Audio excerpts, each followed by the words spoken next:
Welcome into the Your Illini Nation pregame show here. Andy Olson, Derek Piper with you as we get you set for the second Illini game in 3 days after being off for almost 2 weeks. It's Maryland tonight here at the State Farm Center. It's also, as you may have heard, Ayo Dosunmu jersey raising night here, so there's a lot to talk about. Derek, I think first let's get things started in the pregame show with really quick back-to-back. I know they traveled back home, missed the blizzard, thankfully. We weren't so lucky yesterday having to go through that, but 2 weeks off and then back-to-back games like this. I know they played back-to-back games, back-to-back days earlier in the year, but what do you think the fitness levels are going to be like tonight for the Illini? Yeah, I think it was pretty encouraged by the way that they played and looked early on against Minnesota. Wondered about their shot making, wonder if we'd see fatigue really factor in. And for the most part, I know Brad went to some early subs and really got digging into his bench earlier in that first half, I think, to preventatively make sure that they could sustain throughout a whole game. But I didn't really notice any ill effects, and we talked to the players afterwards, and Kofi said that we felt normal, it was all good.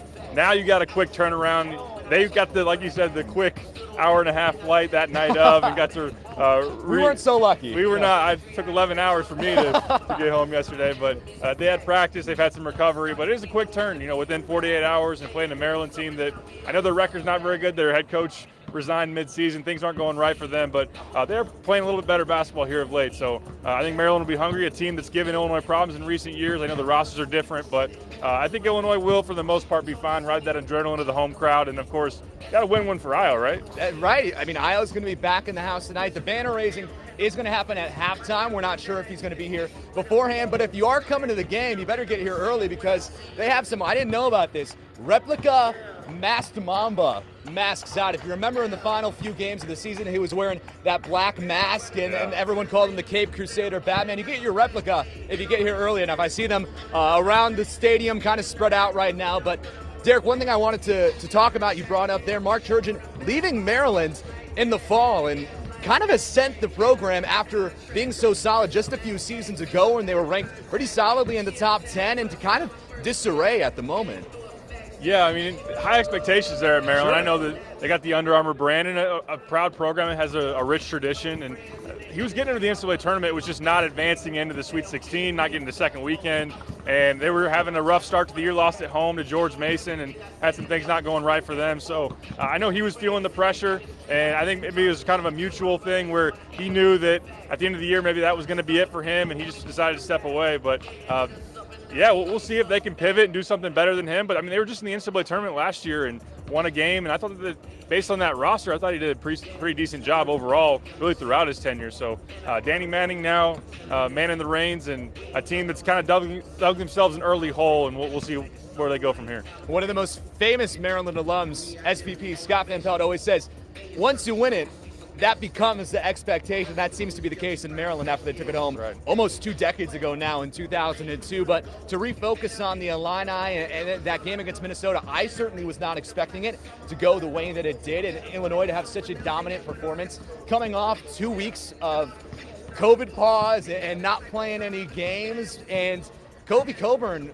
was able to find those one-on-one matchups, which I know surprised us. 29 points in that game, 10 rebounds, had one of his best career games. I want to say definitely one of his best of the season. But do you think that's going to be the case tonight, or maybe the Terps throw maybe double team, triple team at him? I would recommend that they go that route. I think that Minnesota might, in hindsight, regret it. Now, I understand, and Ben Johnson, their head coach, talked about Illinois' three-point shooting, which is a great credit to them, and speaks to the pick-your-poison nature of this Illinois offense with the way that they're ranking tops in the NCAA as far as high major teams and made threes per game, and as far as percentage-wise in that top 15, shooting about 39-40% from long range. So they didn't want Alfonso Plummer and Trent Frazier to be the reasons that they got beat. But when your tallest big man, 6'9", and you're one-on-one with Kofi, I know they brought some double teams, kind of delayed-wise. They came late after he was already making his move. It wasn't too effective, and I know it's easy for us to sit here and kind of, hindsight's 20/20, but for a team that didn't practice a whole lot, you'd think maybe shooting from the outside might be something they're out of rhythm with. So that was something that I was surprised by. And now Kofi's had 6 straight double-doubles. And when he has a double-double in Big Ten play, I think Illinois now throughout his career 18-4 or 19-4 when that guy gets a double-double against a Big Ten team. So if you can do whatever you can to try to slow him down, I understand you don't want Plummer and Trent to get those open looks as Trent's burying them right behind us. I think that Maryland, they do have more legit size. They got a transfer in Qudus Wahab from Georgetown, who's 6'11", and has more size to put around him. But I would expect them to throw some extra pressure Kofi's way and make some other guys try to beat them. And I want to amend something from the record that I said.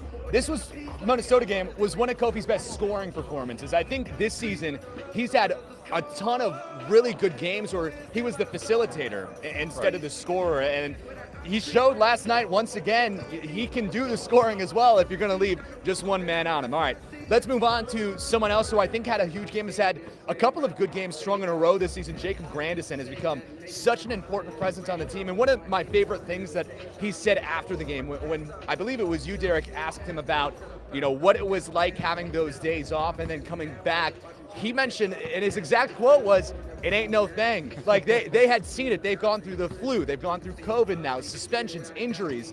It seems like Jacob Grandison has evolved from that transfer player coming in, having to sit out a year, to really being one of the leaders on this team. Yeah, there's no doubt about it. And the way that he is just very cool and even-keeled, it's someone that you can definitely rely on game in and game out. And obviously has that grit and toughness, competitiveness about him. And he's a veteran. I mean, he's 23, 24 years old and a guy that's been around here. And it took some time for him to get to this stage, and now he's taking advantage of it fully.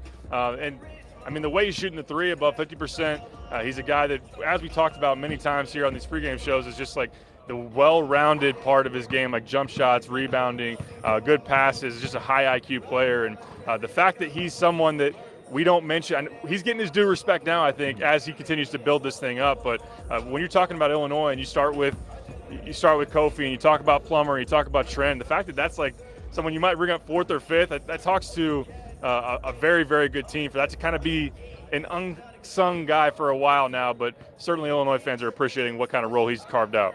He got the John Rothstein love this week on Twitter. That's a big time when you're getting that on the national stage. Now, that game against Minnesota, not the best games from Alfonso Plummer. Did make a three, which I found surprising. I wasn't sure if there was going to be a game this season where he didn't make one from behind the arc. Trent Frazier had a quiet night, but you already mentioned how the game plan going in for Minnesota, it seemed to take those guys away. Is that something that fans should be concerned about, that they weren't able to find their way into that game? I don't think so. I think that you would expect them to bounce back and more shots that they can get up and get back into their rhythm. I think they'll be just fine. But that is going to be, I think, still a focal point for teams in their game plan is we can't give Plummer space. He doesn't need a whole lot of it, as we've seen throughout this season here so far. And Trent Frazier, the way that he's really clicked in, now that he started to feel healthy with that shoulder, you've seen him shoot it at a high clip as well. So those two guys, opponents are going to try to take them away, but just when Kofi makes you do things defensively, for the most part, of crashing inside and putting teams in rotation. This team's also really developed into a great passing team. They find the open guy. It's not just one pass out and kind of a predictable offense. They can swing it around and find it. And with Grandison shooting the way he has, Plummer, Frazier, it's tough to really – I got to mention DeMonte as well. DeMonte's stepping up and hitting 3 threes. That'll take some pressure off other guys. But, no, to your original question, I think that Maryland will try to – one thing Maryland's done with some bigger, longer guards, and Eric Ayala, 6'4", 6'5". It'll be interesting to see who he checks tonight. Going to try to get that length, that long arm up in whether it's Trent or Plummer's face. We'll see if that affects them at all, but they're going to be all right. They're going to stroke it just fine. Yeah, I mean, if Illinois has shown anything this year, is that they're going to continue making it from behind the arc, it seems. And when you try and take that away, as we saw against Minnesota, Kofi's just going to destroy you inside as well. So on Ayo Dosunmu nights, it's nice to look back, I feel like. We've been doing this all week on WCIA. Tune into the newscast. We're going to have some more on Ayo and what he has to say about being honored. Looking back at where this program was when he had started, I saw you sharing some stories from his career.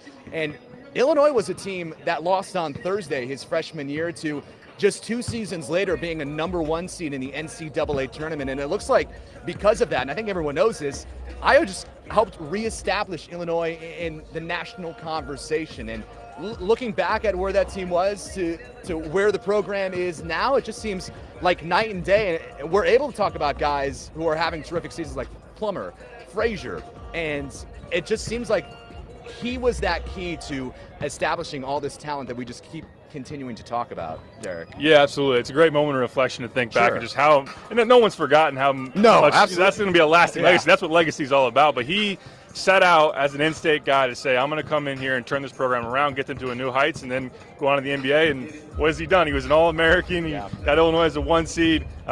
His jersey's going up there in the rafters, and he's doing some really nice things for the Bulls as a rookie in the second round. Find a second-round pick that's doing better than him right now. So a great time to think back of, the John Gross era of not missing NCAA tournaments and all these high-profile recruits. They couldn't come down, and losing them to Kansas or losing them to Duke or losing them, fill in the blank. Jalen Brunson going to Villanova. Ayo finally said, okay, I'll be that guy. I'll put that weight on my shoulders. And he was that alpha dog, that highly competitive, always in the gym type of guy that they needed. And yeah, it was someone that you could piece around, getting Kofi. I think that it was easy probably for Kofi because Ayo was a very recognizable name in the EYBL, the AAU scenes, that, okay, I can go play with that guy and we can build this thing up together. And obviously Trent Frazier and everything. But we know even late in games, it's like, okay, we need that hero, that guy to put the Superman cape on, and Ayo was willing to do it each and every time, and it's amazing to still think back of all that he did on this floor, and obviously in a lot of road arenas in the Big Ten as well. They're glad to see him gone. Yeah. And I don't think that we'd be talking about guys on this team now like Kofi, Alfonso Plummer, Andre Curbelo, who I see taking some shots right now. He's not in his gear right now. He's still out for this game. He's still in street clothes, but I do see him taking some shots. We're not talking about those guys without Ayo coming to Illinois, I don't think, and like I said, reestablishing them as that top team. Yeah, I think it's a good point. I think that when you're early on and you think about when they got his commitment, Brad was able to land him before they even played a game in his tenure. So that was that fall before even his first season. So to kind of set that standard early on that, hey, we're going to get some guys in here, we're going to get some talent, and we're going to build this thing up. And that is something that people certainly took notice of, and being able to recruit other guys. And I think that one of the main selling points for a guy that talks to a lot of recruits is the guard play here at Illinois has been superb, and a lot of people talking about Ayo and the way they developed him. Now, Ayo was a big credit for that, but I think Illinois is going to get due credit for putting him in positions to develop. Obviously, giving him the branding, the marketing, just to be one of the stars in college basketball, and someone that this place is going to remember for a long, long time. It's kind of fitting that he's going to go up there, one number 11, D Brown, next to another 11.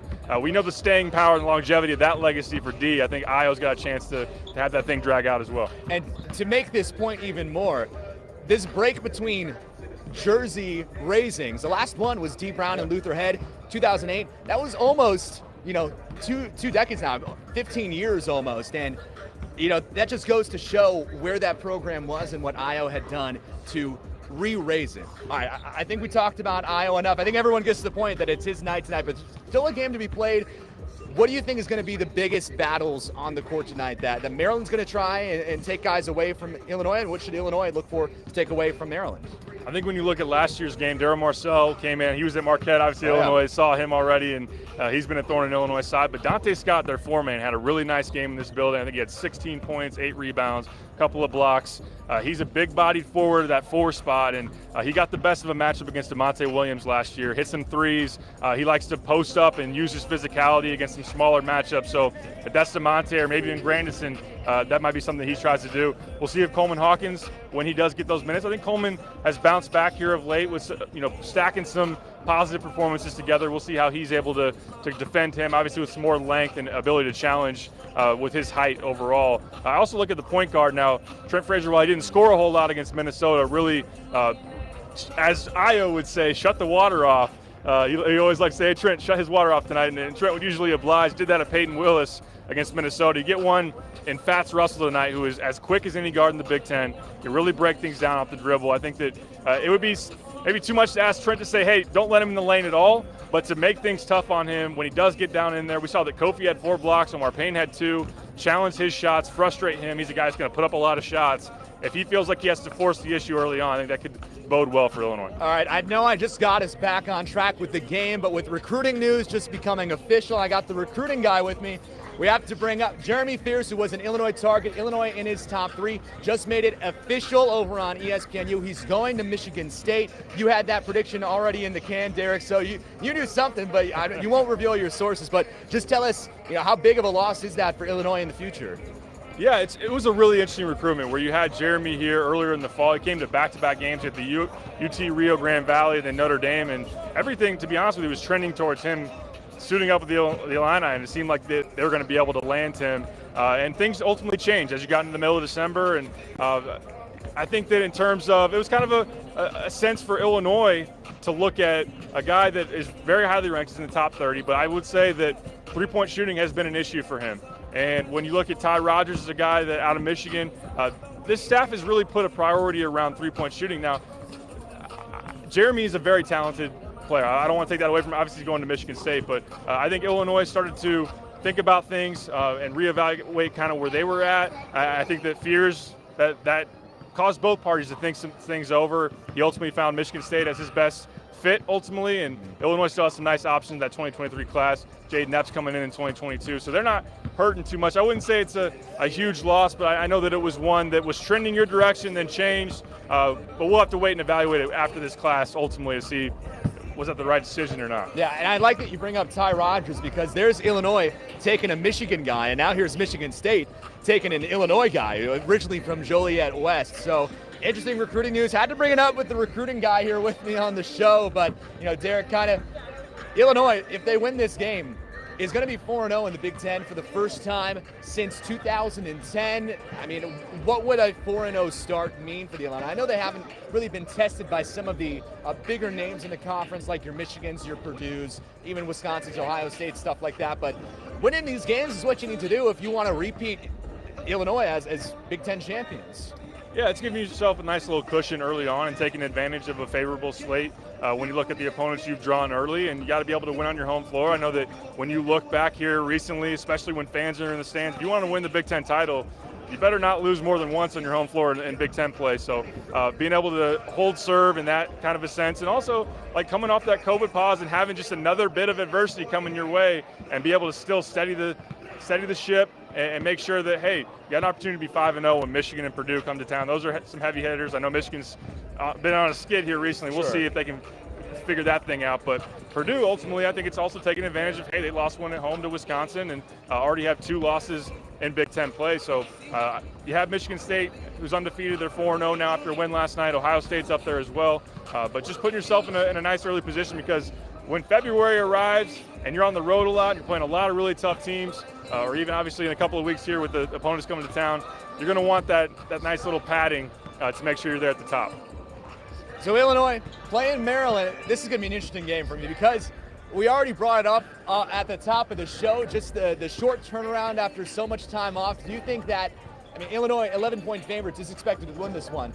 Would this be their most impressive win of the season? I mean, when I consider it, to me, it's up there just because of where they were. And I know, like I said, it's not their shortest turnaround. That was Kansas State early in the year, one day after their loss to Cincinnati. But just everything they've gone through at Minnesota, coming back home, just one day of rest after the COVID pause. Like, to me, this would be up there, I think, if they were able to pull this out. Yeah, I think that's fair. Maybe something early on. We expected, a lot of people, I would have thought so as well, that the Minnesota game might be where the struggles came a little bit, and you see a little bit of the wear and tear of a COVID pause and just kind of throwing you off your rhythm. And obviously, it didn't play out that way. Maybe Minnesota, I think you would say now that their record might be a little inflated, not as good as what that 10 record ultimately said. Maybe this is the game that Maryland pushes you a little bit. So I think circumstances certainly matter. The win at Iowa is the biggest win so far, and I think that would still hold serve after this one. But I do think this one is a very important ability with the quick turnaround and everything, and then get a little rest over the weekend, go to Nebraska, and again, just setting yourself up in a great position when you have some of those bigger tests coming along. So, and I also think that, as we can talk about, Maryland has been playing some better basketball. Like they were right in it in Iowa City on Monday, and have been posing more of a challenge than they were earlier in the year when they lost at home to George Mason. They lost at home to Northwestern. So I think that is an interesting game. I do personally think the spread's a little high, in my opinion. All right. Well, that was what would be the case if they do win. Now, Derek, do you think they're going to win? Let's get your final thoughts and your score prediction. I do think they will. I think that Maryland will pose a challenge. I think they'll be in it late and kind of hang around. And I do have Illinois taking care of business 78-71, but who knows? Illinois, outside of the Arizona game, has just been crushing these spreads. I thought that you looked at Minnesota, like really off a COVID pause against a team that's 10-1, 7 points, and they win by 23 or whatever it was. So they've been handling that business on the Vegas side, but I think it'll be within within single digits, but I think they ultimately get what will be a fairly comfortable win. I think I'm gonna see. I always do these off the cuff. I never pre-plan it. You have the score on the website that you have to go off of. I'm gonna go 77-66. I think I'm gonna go right at where Vegas has it at 11 points. I just think I'm gonna echo everything you said. I think Illinois is just better than Maryland at this point, but I do think that the Terps are gonna have the chance to score. You know, I think that they're set at, like, whatever the spread is. I think they're set around 64 points, and I think they have a chance to go higher than that just because of where the conditioning might be for the Illini right now with 2 games back-to-back. But I do think you're right. I think Illinois gets it done. I think the adrenaline being in here in the State Farm Center, you can't lose on Ayo night, I feel like. That's impossible. You can't do that in front of one of the best players of all time being here. All right, Derek. Now, final thoughts. What do people need to read on the website? What do you have for them to check out before the game gets started? Yeah, still some chance to see my preview. I broke down the matchup and scouting report from Maryland and really diving into this one. Also, we'll have full coverage on Ayo and talking to him and maybe some of his family as well, and obviously thoughts and reactions from this game. All right, it'll be fun. All right, we're going to have all the coverage on WCIA.com as well and on air. Coming up here at 5 o'clock, we'll have a story on Ayo Dosunmu coming back home, his thoughts, what he told Chicago media yesterday about being able to come back to the Champaign and State Farm Center, be up there with some of the all-time greats. We'll see him right up there next to D. Brown. Well, thanks for joining us for the Your Illini Nation pregame show. He's Illini Inquirer's Derek Piper. I'm Andy Olson. Thanks for joining us. Enjoy the game, and we'll see you after right here on WCIA.